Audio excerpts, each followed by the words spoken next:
اعوذ باللہ من الشیطان الرجیم بسم اللہ الرحمن الرحیم اللہم صلی علی سیدنا و مولانا محمد وعلی آلہ وبارک وسلم وصلو علیہ۔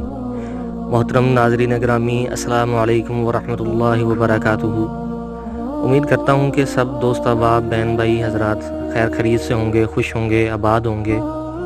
اللہ رب العزت سے دعا ہے کہ اللہ سبحانہ و تعالی اپنے پیارے حبیب حضرت محمد صلی اللہ علیہ وآلہ وسلم کے صدقے ہم سب پہ اپنا خاص فضل و کرم جاری رکھے، آمین ثم آمین۔ ناظرین گرامی، آج کل کے حالات میں ہم میں سے کسی نہ کسی کو بہت سے مسائل کی وجہ سے پریشانیوں کا سامنا کرنا پڑ رہا ہے۔ بہت سی پریشانیاں ایسی ہیں جس نے ہمیں اپنے گھیرے میں لے رکھا ہے، اور ہم میں سے ہر کوئی ان پریشانیوں سے چھٹکارا حاصل کرنے کی خاطر بہت سی تگ دو، بہت سی کوششیں اور بہت سے وسائل ڈھونڈنے کی خاطر در بدر ٹھوکریں کھانے پہ مجبور ہیں۔ لیکن بہت سی کوششوں کے بعد، بہت سی تگ دو کے بعد ہمیں اکثر اوقات کوئی بھی کسی بھی قسم کی کامیابی نصیب نہیں ہوتی۔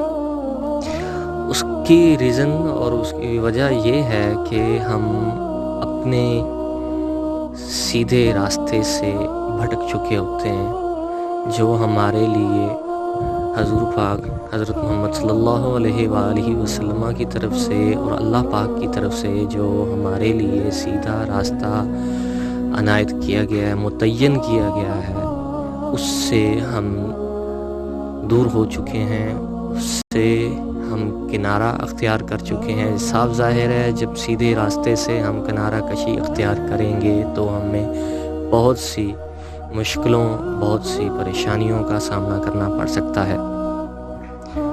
تو سب سے ضروری اور اہم بات یہ ہے کہ سب سے پہلے ہمیں سیدھے راستے پہ چلنا چاہیے۔ جو راستہ ہمیں اللہ پاک نے بتایا ہے، جو راستہ ہمارے لیے متعین کیا گیا ہے، حضور پاک صلی اللہ علیہ وآلہ وسلم کی صدقے جو ہمیں نصیب ہوا ہے، ہمیں اس کو فالو کرنا چاہیے، ہمیں اسی کی پیروی کرنی چاہیے۔ اور دوسرے نمبر پہ ہم اپنی مشکلات کا حل جو ہے وہ اپنی مشکلات کے حل کی تلاش میں اللہ پاک سے رجوع کرنے کی بجائے ہم کسی اور سے مدد طلب کرتے ہیں، کسی اور سے ایک امید قائم کر لیتے ہیں، ایسی امید جس میں سے جب ہمیں نا امیدی ملتی ہے تو ہم مایوس ہو جاتے ہیں، اور مایوسی گناہ ہے، کیونکہ مایوسی اللہ پاک کو پسند نہیں ہے۔ اور جب ہم اللہ پاک کے در سے، اللہ پاک کے حضور جو خالق و مالک ہے، ہر چیز پہ قادر ہے، جو بے نیاز پاک ذات ہے، جب اس کے حضور گڑ گڑا کے اللہ پہ یقین کر کے، یقین کامل کے ساتھ دعا کرتے ہیں تو اللہ پاک ہماری دعاؤں کو رد نہیں کرتا، اور ہمیں کبھی بھی اس کے در سے مایوسی نہیں ملتی۔ تو ایسا ہی میں ایک وظیفہ لے کر آپ کی خدمت میں حاضر ہوا ہوں، جس کے ذریعے سے آپ اپنی ہر نیک جائز دلی تمنا، آرزو، خواہش پوری کر سکیں گے۔ جو بے اولاد حضرات ہیں، اولاد کے لیے وظیفہ کرنا چاہیں گے تو انشاءاللہ اللہ پاک اپنے فضل و کرم سے انہیں اولاد نصیب فرمائے گا۔ جو اولاد نرینہ کے حصول کی خاطر وظیفہ کرنا چاہیں گے تو ان کو انشاءاللہ اللہ پاک اولاد نرینہ سے نوازے گا۔ جو تنگ دست حال ہیں، تنگ دستی دور ہو جائے گی انشاءاللہ اس وظیفے کے ذریعے سے۔ جو بے روزگار افراد ہیں، جو میرے بہن بھائی حضرات بے روزگار ہیں، جن کو نوکری کی تلاش میں، روزگار کی تلاش میں بہت سی مشکلیں، پریشانیاں جھیلنا پڑ رہی ہیں، تو اس وظیفے کے ذریعے انشاءاللہ آپ کو ضرور روزگار ملے گا۔ اگر کوئی کاروبار کر رہا ہے اور کاروبار میں برکت نہیں ہے، تنگ دستی ہے، کاروبار چل نہیں رہا، بندش ہو گئی ہے کسی بھی قسم کی، تو ان سب مسائل کی وجہ سے پریشانیاں، بہت سی پریشانیاں ہیں، تو انشاءاللہ آپ اس وظیفے کو کریں گے، اپنی زندگی کا معمول بنا لیں گے کسی بھی مقصد کے لیے آپ پڑھیں گے، نیک مقصد ہونا چاہیے، جائز مقصد ہونا چاہیے، اور یقین کامل کے ساتھ آپ نے اس وظیفے کو ادا کرنا ہے۔ اللہ پہ یقین ہونا چاہیے کہ اللہ پاک ہی ہے جو اپنی قدرت رکھتا ہے ہر بندے کی خواہش کو پورا کرنے کے لیے۔ اس کے خزانوں میں کوئی کمی نہیں ہے، صرف ہمارے مانگنے میں کمی ہے۔ ہم نے مانگنا کیسے ہے یہ ہمیں نہیں پتہ، ہم بھول چکے ہیں، تو گڑ گڑا کر مانگنا چاہیے۔ وہ ہمیں کبھی بھی دھتکارتا نہیں ہے، وہ ہمیں کبھی بھی رد نہیں کرے گا۔ انشاءاللہ ہمیں خالی دامن ہمارا کبھی بھی نہیں چھوڑے گا، دامن خوشیوں سے بھر دے گا۔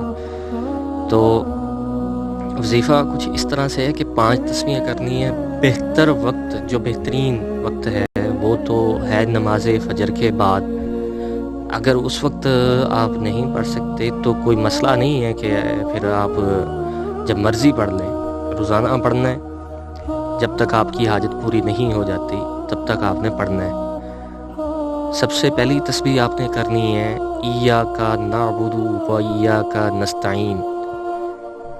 ایاک نعبد و ایاک نستعین کی تسبیح کے بعد آپ نے پڑھنا ہے، اگلی تسبیح جو پڑھنی ہے وہ ہے لا الہ الا اللہ الملک الحق المبین۔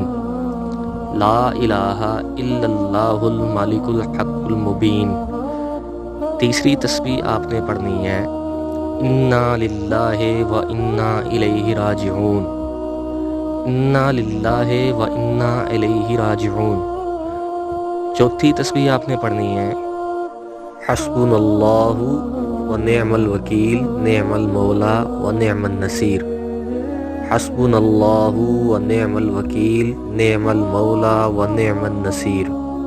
اور آخری تسبیح پڑھنی ہے آپ نے یا حیو یا قیوم برحمتک استغیث۔ یا حیو یا قیوم برحمتک استغیث۔ یقین کریں یہ 5 تسبیحیں نہیں ہیں، ان کو آپ نے اللہ پاک کے خزانوں کی کنجیاں سمجھ لینی ہیں۔ جیسے کسی بھی چیز کے یا بریف کیس کے پاسورڈ نمبروں میں ہوتے ہیں، تو یہ یوں سمجھ لیں کہ 5 ڈیجٹ کا 5 ہندسوں کا ایک پاسورڈ ہے۔ اور یقین کامل کے ساتھ اگر آپ اس وظیفے کو پڑھیں گے، اللہ پہ توکل کر کے پڑھیں گے، تو کسی بھی قسم کی حاجت کیوں نہیں، بڑی سے بڑی حاجت ہے، کوئی بھی مشکل ترین حاجت ہے جس کی وجہ سے آپ نا امید ہو چکے ہیں، تو انشاءاللہ اللہ پاک آپ کے اوپر ایسے خزانے کھول دے گا، غیب سے مدد آنا شروع ہو جائے گی، غیبی امداد آنی شروع ہو جائے گی کہ آپ توقع نہیں کر سکیں گے، کہ آپ کے علم میں بھی نہیں ہوگا، آپ سوچ بھی نہیں سکتے کہ آپ کا یہ مسئلہ کیسے حل ہوا۔ معجزات سے بھرپور ہے یہ تسبیح، جو 5 کی 5 تسبیحات ہیں یہ معجزات سے بھرپور ہیں۔ تو اسی کے ساتھ ہی ناظرین گرامی ہم آج کی ویڈیو کا اختتام کرتے ہیں، اور آپ سے میں اجازت چاہتا ہوں، اور ہمیشہ کی طرح آپ سے ریکویسٹ ہے کہ میرے چینل کو سبسکرائب کیجیے گا، وظیفہ اچھا لگے تو اچھا سا کمنٹ کر کے لائک شیئر لازمی کیجیے گا، بیل آئیکن کو پریس کر کے ہماری نیو آنے والے جو وظائف کے متعلقہ ویڈیوز ہیں ان تک رسائی اپنی ممکن بنائیے گا۔ مجھے اپنی قیمتی دعاؤں میں ضرور یاد رکھیے گا۔ تب تک کے لیے اجازت۔